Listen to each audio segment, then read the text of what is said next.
Paris, the French capital, and Berlin, the German capital. Two major European cities that have never had a direct high-speed rail service. Until now. Since December 2024, these outstanding ICE high-speed trains have been linking the two capitals in over 8 hours at speeds of 320 km per hour, and in today's video I'll answer all the key questions. What are the trains like?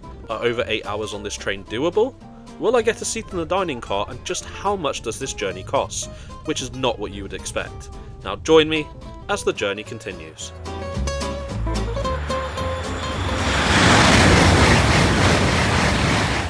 Bienvenue à Paris Gare de l'Est, one of the 6 major terminus stations in Paris and where our train to Berlin is departing from. Getting here is pretty straightforward. There are plenty of local connections by bus, metro and taxi, and for those connected by Eurostar, the station is a mere 10-minute walk from Gare du Nord just to the west. Paris Est initially opened in 1849, making it one of Paris's oldest train stations, and it certainly feels like such. Stepping inside makes you feel like you've gone back to the 19th century, with this station having strong historical significance for France.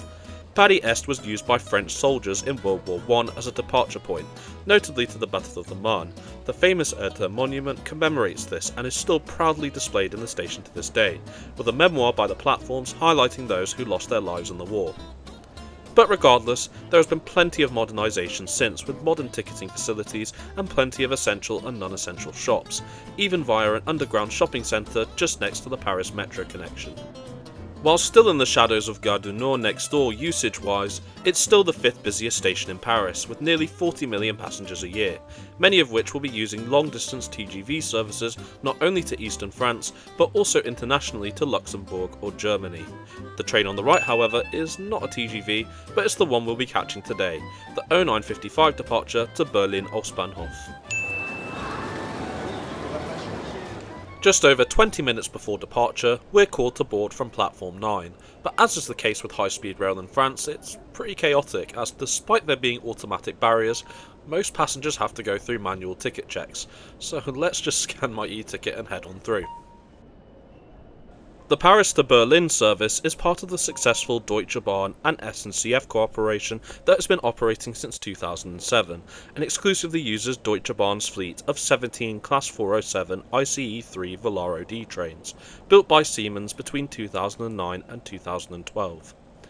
These trains are authorised for operation in both Germany and France up to speeds of 320 km per hour, though this will only be reached on the French portion of the trip, as we'll see shortly after leaving Paris. One single 8-car train is used on this once-a-day round trip, with the service from Berlin leaving slightly later than our train at 11:54, though a second round trip using a TGV duplex set is being looked into by both SNCF and Deutsche Bahn. Consequently, this train is extremely popular, with reservations being compulsory given it travels through France, so booking in advance is strongly recommended. This is also not the only train running between the two capitals, however. Austria's ÖBB run their Nightjet sleeper train service between Paris and Berlin several times a week, though this has proved to be woefully unreliable, and at these prices, I think I'll stick with the day train, which is a lot cheaper, as we'll see later on. On that note, let's get on board as the crowds are starting to approach the platform. As with all existing ICE models, there is no level boarding provided, which is really one of their major flaws, but otherwise the boarding experience is a lot better than the TGV duplexes, which are also used on other France to Germany runs. We'll be travelling in first class today, which makes up 2.5 carriages of this 8-car Velaro set, and features the older style interior as seen on most older ICE models. Whilst a bit tired, the interior is of high quality and is more than suitable for an over 8-hour journey, but we'll take a detailed look as we get going. To store luggage, you can make use of the generous overhead racks or the larger racks in the vestibules for heavy items.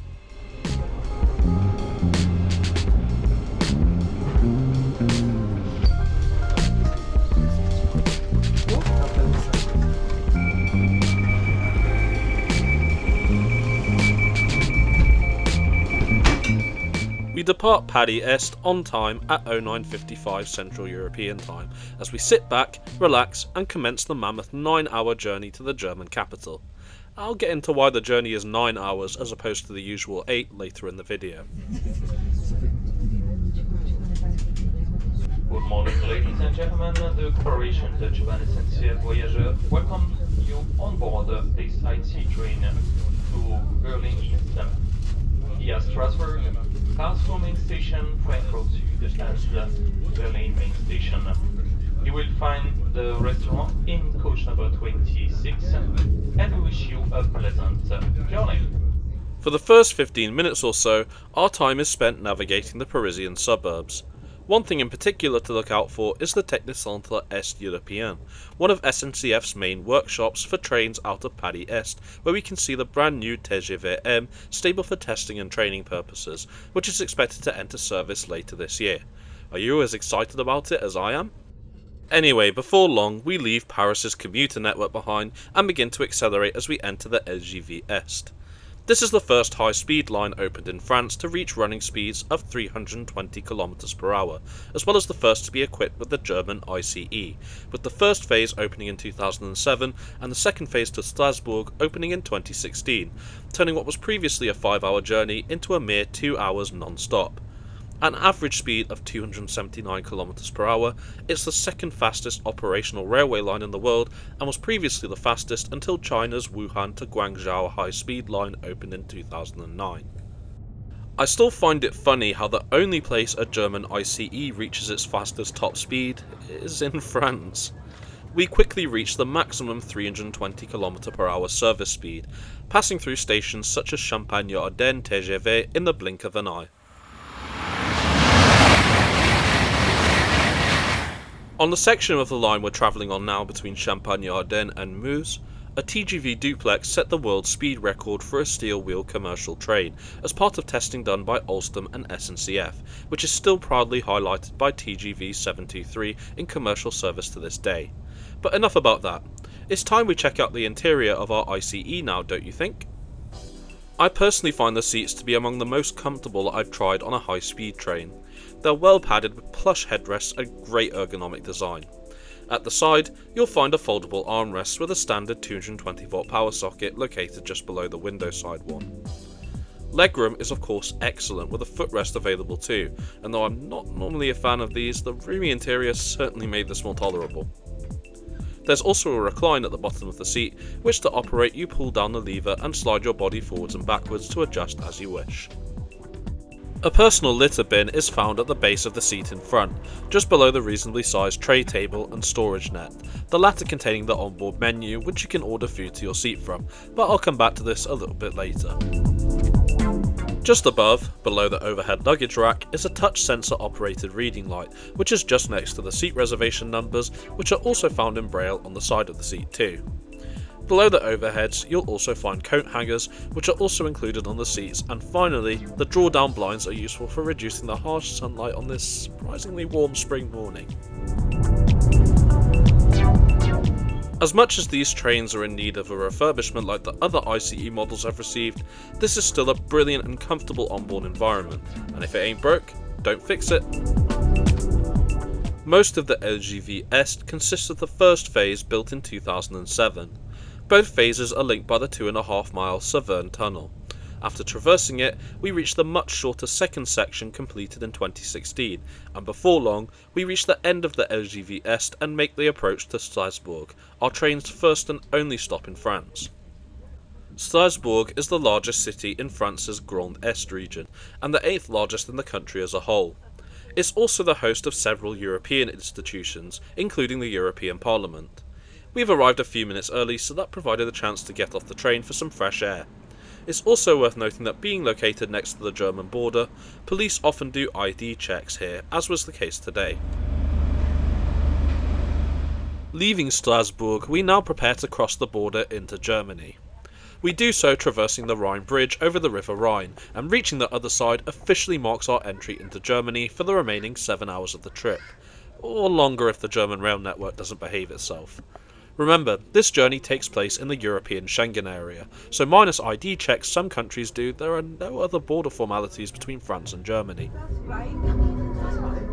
Not long after passing the border station of Kehl, we enter our first German high-speed line, the Karlsruhe to Basel high-speed line. Much of the line up to Basel is still under construction, but the section we're on now runs up to speeds of 250 km per hour, which, while slower than we were in France, is still a respectable speed. especially for Germany. At this point, I wanted to go to the dining car for some lunch, undoubtedly one of the highlights of taking the German ICE over the French TGV. In first class, you can also order food and drinks at your seat, which is best done using the onboard Wi-Fi, which I used a lot on this journey to catch up on some work. However, not only do I prefer to go to the dining car if there is one, the at-seat ordering was not working for some reason, so off to the dining car I went, which was incredibly busy, so I went back to my seat and decided to come back later. Back in my seat, it appeared as though we've made an unscheduled stop at Rastatt, and I was fearing at this point that I got Deutsche Bahn. It turns out, however, that our ICE was scheduled to arrive early into our next stop of Karlsruhe, so the stop here was to even out the service gap. Soon enough, we're back on the move and surprisingly arrive into Karlsruhe Hauptbahnhof bang on time. This is our first stop in Germany and a popular one for picking up onward traffic towards Berlin. One thing I really need to check out here is the Karlsruhe Stadtbahn system, which blends in surprisingly well with the mainline traffic.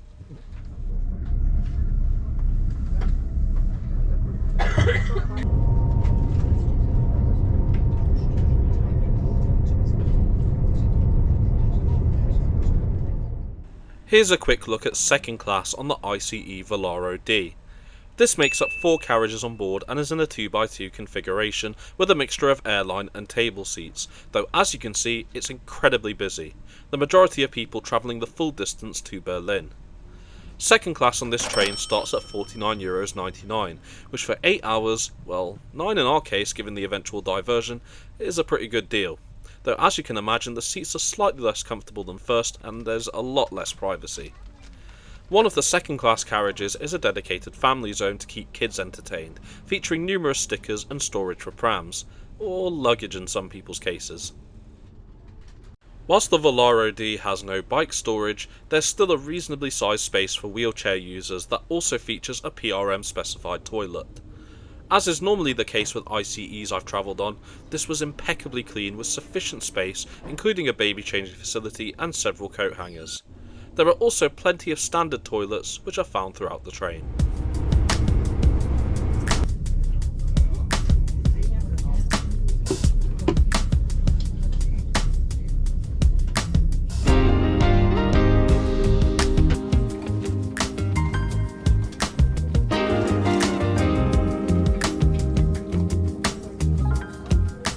Back on the lower speed conventional lines, we've now entered the suburbs of Germany's financial capital and 5th largest city Frankfurt to make our last commercial stop of Frankfurt am Main Süd, which believe it or not is only just under 4 hours into our trip today.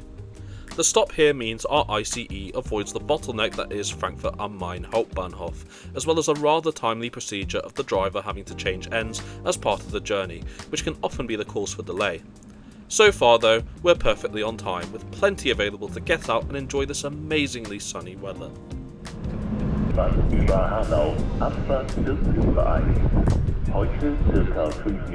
Our on-time departure from Frankfurt kick-starts the final 5-hour segment of the trip, involving several high-speed sections and an extended conventional line run. But first, I have unfinished business in the dining car, which is now even busier than before. Yeah, this is going to take a while, but at least there's some brilliant scenery to enjoy as we head northeast. 82 kilometers later. Well, somehow we eventually got there in the end. Just as I was heading back, I found a seat and bought a lemonade and some M&Ms for later, with a toasted chicken panini as my main. Sadly, I found a lot of the menu items on the French ICEs are just never available, but I'm sure someone will be able to tell me why in the comments. In the meantime, the full menu is linked in the description as always. Soon enough, as I was having lunch, we now enter the Fulda to Kassel section of the Hanover to Würzburg high-speed railway. This is Germany's first high-speed line, which fully opened in 1991 for ICE traffic. The maximum operating speed is again 250 km per hour in regular service, though 280 km per hour can be reached by ICEs in the event of any delays. This is also one of the more aesthetically pleasing high-speed lines in Germany, with plenty of scenic backdrops to enjoy.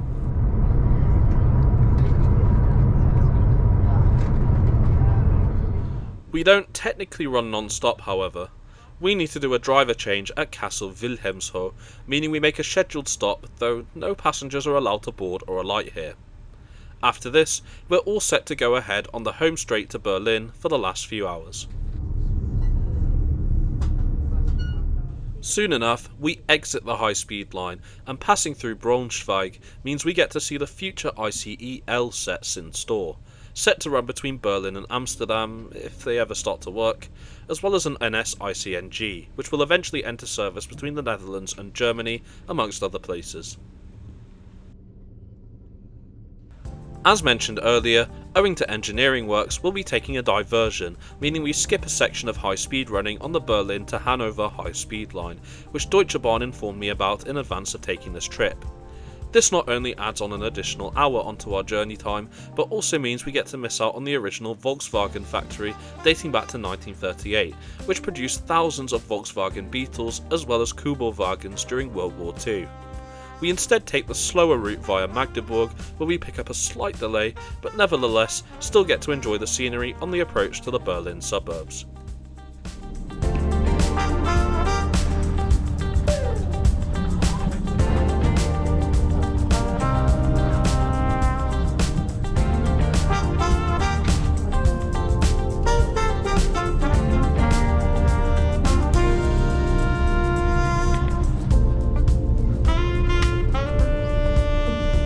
To summarise, this new service, whilst not revolutionary, is still a very welcome addition to travelling between Germany and France, particularly considering the only other direct option before this was an expensive and unreliable night jet service. I was disappointed about the lack of options in the dining car compared to the domestic ICEs and those that run to Belgium and the Netherlands, but regardless, this service proves the cooperation between SNCF and Deutsche Bahn is going from strength to strength, and here's hoping for more round trips in the future. I think the best part of this journey was the ticket price.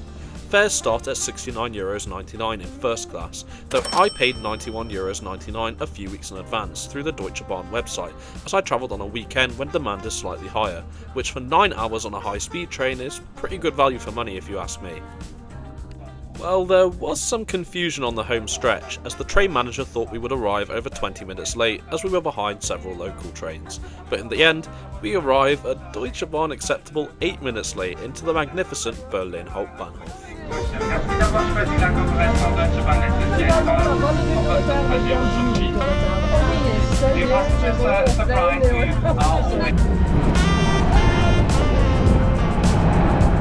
Now you've heard from me, I want to hear from you. Have you travelled on the new Paris to Berlin ICE yet? Are you convinced to give it a go after watching this video?